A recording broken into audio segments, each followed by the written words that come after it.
We're at the old Ford factory on Upper Bukit Timah Road, and we've just been to the newly revamped museum that showcases the Japanese occupation of Singapore.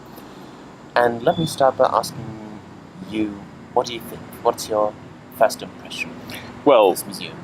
this, of course, is the site of the British surrender to Japanese forces That's in right. February 1942. And we're actually sitting right outside the room where that surrender took place. Now, this is the first time I've been here. You've been here before. That's right. This exhibition has just been renovated, as you said.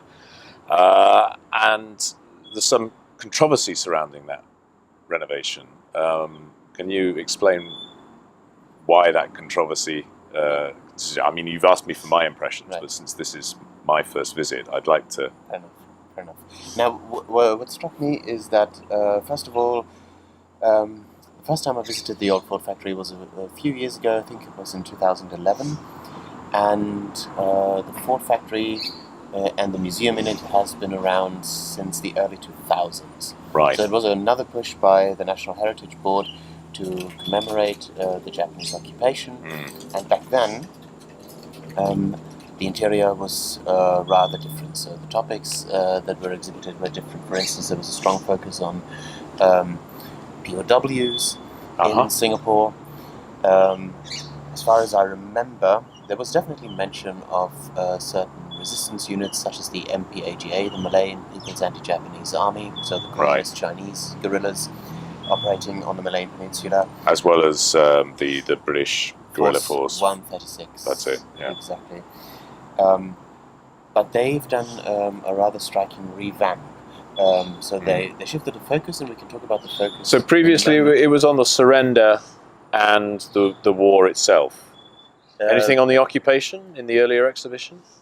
Yes, I believe so. So, as I said, they also had certain exhibits on the lives of POWs in the camps around Singapore.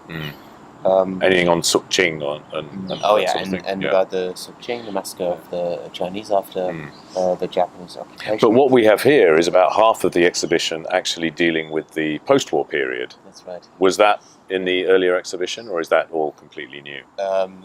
This accentuation is completely new. So they've divided the museum now into two parts. One dealing with events leading up to the war and the war itself, and the other one with the post-war period. Why do you think they've done that?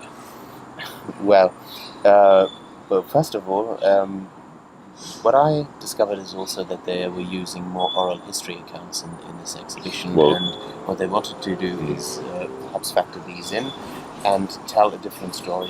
Well, that's to do with the exhibitionary sort of techniques, which perhaps we can come back to in a minute. But what do you think the point of having, well, effectively half the exhibition to do with the post-war period leading up to independence? Basically, independence is where this exhibition stops. That's right. So what's the logic of having half of the exhibition about the war, beginning with the Japanese invasion, effectively, and then another half about what happened after 1945 leading up to Singaporean independence? What's the connection?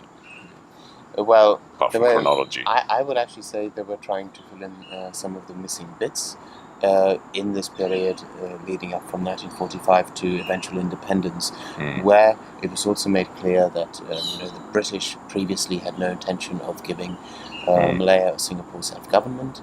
But what we get in this exhibition, especially in the second part where it is about the post-war years, it is the preparation for nationhood, you could say. But effectively, what the exhibition is implying is that the preparation for Singaporean nationhood begins with the British surrender to Japan. Technically, yes, and this is the logical. So the independence in 1965 would then be the logical conclusion of all of this. You could possibly say.